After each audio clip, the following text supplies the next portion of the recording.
salam kebajikan untuk kita semua. Perkenalkan, saya Nadia Sutarsari, peserta Lansar golongan 3 angkatan 28 nomor urut 34 CPNS tahun angkatan 2024.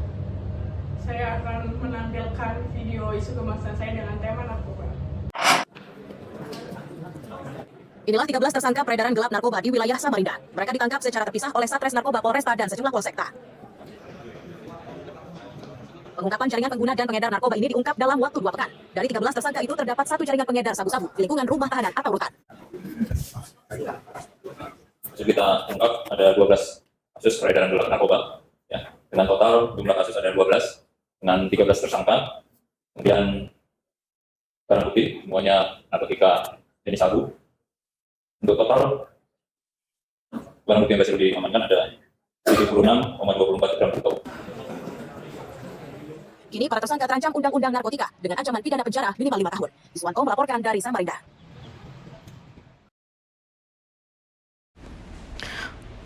Peredaran narkoba di Samarinda menjadi masalah serius yang mempengaruhi banyak lapisan masyarakat. Kota ini merupakan ibu kota Provinsi Kalimantan Timur yang menjadi salah satu jalur peredaran narkoba baik untuk konsumsi lokal maupun distribusi ke daerah lain. Beberapa faktor yang mempengaruhi peredaran narkoba di Samarinda antara lain: 1. Akses dan distribusi. Samarinda yang terletak di jalur transportasi utama memudahkan peredaran narkoba dari kota besar ke daerah-daerah lain. Ini menjadikan kota ini sebagai salah satu titik distribusi bagi narkoba termasuk jenis-jenis seperti sabu, ganja, dan ekstasi.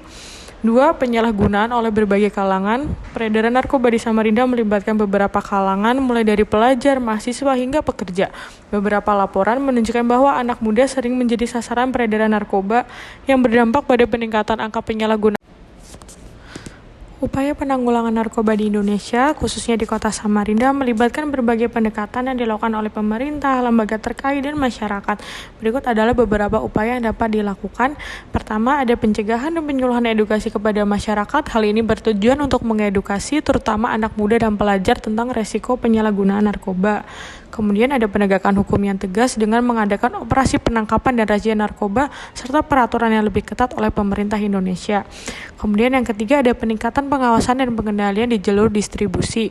Mengingat kota Samarinda merupakan salah satu kota yang menjadi jalur distribusi narkoba, pengawasan di pelabuhan, bandara, dan jalur transportasi lain diperketat. Hal ini bertujuan untuk memutus rantai distribusi narkoba ke kota-kota lain. Kemudian pemberdayaan masyarakat melalui peningkatan kesejahteraan sosial dan ekonomi.